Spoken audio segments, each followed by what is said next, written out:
আমি যদি আপনাদের বলি যে ভবিষ্যতে আমাদের ভারতের সীমানায় হিমাচল প্রদেশ, লাদাখ, সিকিম, অরুণাচল প্রদেশ, উত্তরাখণ্ড এবং উত্তরপ্রদেশের মতো রাজ্যগুলো আর দেখা যাবে না, এই সব রাজ্যগুলো একদিন হঠাৎ করেই উধাও হয়ে যাবে, তাহলে কি আপনারা আমার কথায় বিশ্বাস করবেন? আসলে বন্ধুরা, এই সমস্ত রাজ্যগুলো হিমালয় পর্বতের মধ্যে ঢুকে যাচ্ছে, আর এটা যদি একটানা চলতে থাকে তাহলে এই রাজ্যগুলো ভারতের বর্তমান নয় বরং ইতিহাসে পরিণত হবে। দুর্ভাগ্যজনকভাবে এখনও পর্যন্ত কারোর নজর এই দিকে পড়েনি, আর এটা এই রাজ্যগুলোর পক্ষে অত্যন্ত বিপজ্জনক হয়ে উঠছে, কারণ এই প্রসেসটা ইতিমধ্যেই শুরু হয়ে গেছে।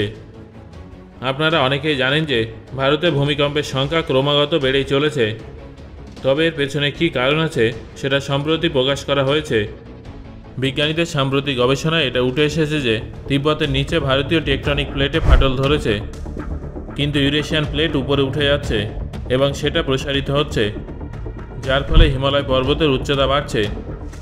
পাশাপাশি হিমালয়ান বেল্টের আশেপাশে ভূমিকম্পের সংখ্যা বেড়ে চলেছে। এটা তো আপনারা সবাই জানেন যে ভারতীয় এবং ইউরেশিয়ান টেকটনিক প্লেটের সংঘর্ষের কারণেই আমাদের হিমালয় পর্বতমালা সৃষ্টি হয়েছিল।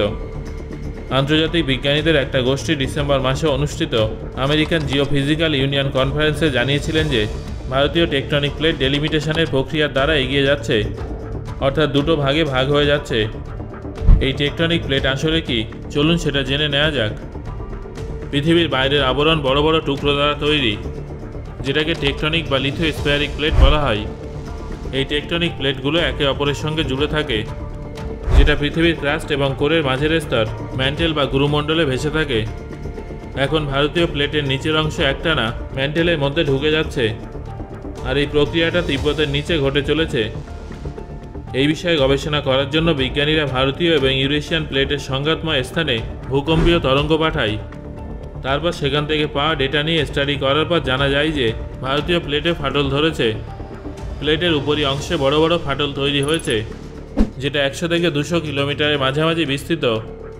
তবে এই ফাটলগুলো প্লেটের মাঝে উপস্থিত ফোর্সের কারণে আরও বড় হতে পারে এবং পৃথিবীর কেন্দ্র পর্যন্ত এর প্রভাব পড়বে। বিজ্ঞানীরা যখন 3DS স্পেস রিসিভারের সাহায্যে হিমালয়ের নিচের অংশের স্টাডি করেন, তখন এমন কিছু জানা যায় যেটা শুনলে আপনারা চমকে যাবেন। প্রথমত, তিব্বতের দক্ষিণে 90 ডিগ্রি নিচে অ্যাস্থেনোস্ফিয়ার বাউন্ডারিতে আলোড়ন ক্রমশ বাড়ছে।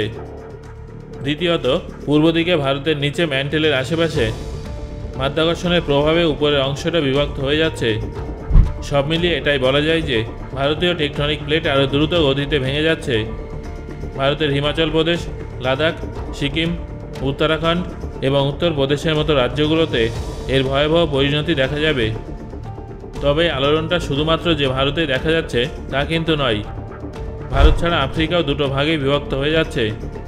ক্রেডেল অফ হিউম্যান কাইন্ড নামে পরিচিত আফ্রিকা একমাত্র এমন মহাদেশ যেখানে হোমোসেপিয়েন্সদের জীবাশ্মের প্রমাণ আছে। এই মহাদেশটায় 54টা দেশের অবস্থান আছে, যেটা অন্যান্য মহাদেশের তুলনায় সবথেকে বেশি। এটা পৃথিবীর সবথেকে উত্তপ্ত মহাদেশ, যেটা কোনো এক সময় 10,000 রাজ্য দিয়ে গড়ে উঠেছিল। তবে শীঘ্রই এর ভৌগোলিক অবস্থান বদলে যেতে চলেছে, যেটা এর ভবিষ্যতের উপরে অনেক বড় প্রভাব ফেলবে বলে অনুমান করা হচ্ছে।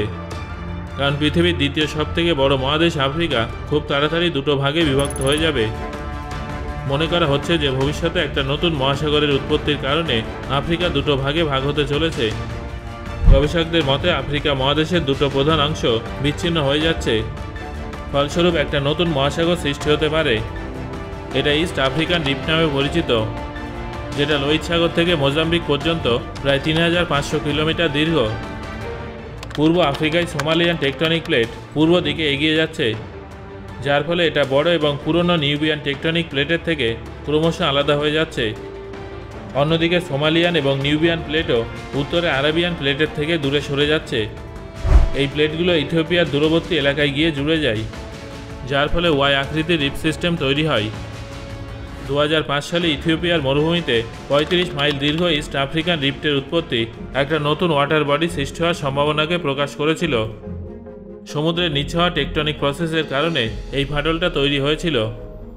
এই ফাটলটাকে 3টে টেকটনিক প্লেটের বর্ডার রূপে দেখানো হয়েছিল, যেটা বিগত কিছু সময় ধরেই পরস্পরের থেকে দূরত্ব তৈরি করছে। এই বিভাজনটা পৃথিবী পৃষ্ঠে দুটো সমান্তরাল দিকে তৈরি হয়েছে। পূর্ব বিভাজনটা ইথিওপিয়া এবং কেনিয়া হয়ে এগিয়ে যায় এবং পশ্চিম বিভাজনটা উগান্ডা থেকে মালাউই পর্যন্ত বিস্তৃত। পূর্ব ব্রাঞ্চটা শুষ্ক, অন্যদিকে পশ্চিমের ব্রাঞ্চটা কঙ্গোলিয়ান রেনফরেস্টের প্রান্তে উপস্থিত। ভূমিকম্প এবং আগ্নেয়গিরির অফশোর জোনের সন্ধানের পাশাপাশি পূর্ব এবং পশ্চিম দিকের বিভাজন এটাই প্রমাণ করে যে আফ্রিকা ধীরে ধীরে কয়েকটা ভাগে বিভক্ত হচ্ছে, যেটা প্রত্যেক বছর প্রায় হাফ ইঞ্চির কাছাকাছি। আফ্রিকার পূর্ব দিকের ফাটলটা ইথিওপিয়া এবং কেনিয়ার মাঝে পৃথিবীর সবথেকে উত্তপ্ত এবং দুর্বল উপরিতল থেকে বয়ে যাওয়া তাপের কারণে তৈরি হয়েছিল।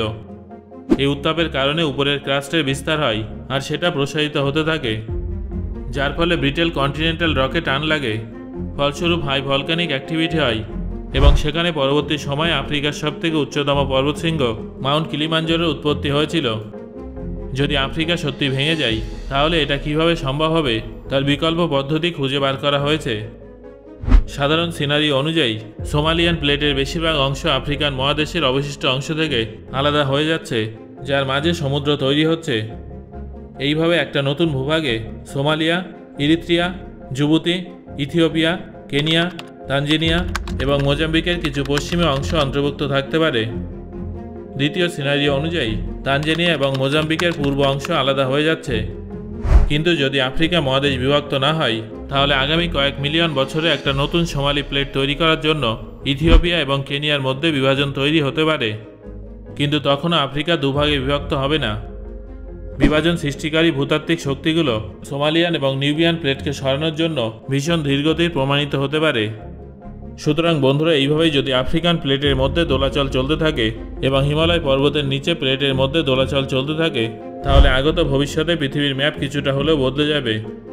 অনেক দেশ বা রাজ্য হয়তো এই কারণে নিশ্চিহ্ন হয়ে যেতে পারে। সো বন্ধুরা, আমি আশা করছি আজকের এই ভিডিও থেকে আপনি অনেক নতুন বিষয় সম্পর্কে জানতে পেরেছেন। ভিডিওটা আপনার কেমন লাগলো সেটা অবশ্যই আমাকে কমেন্ট করে জানান।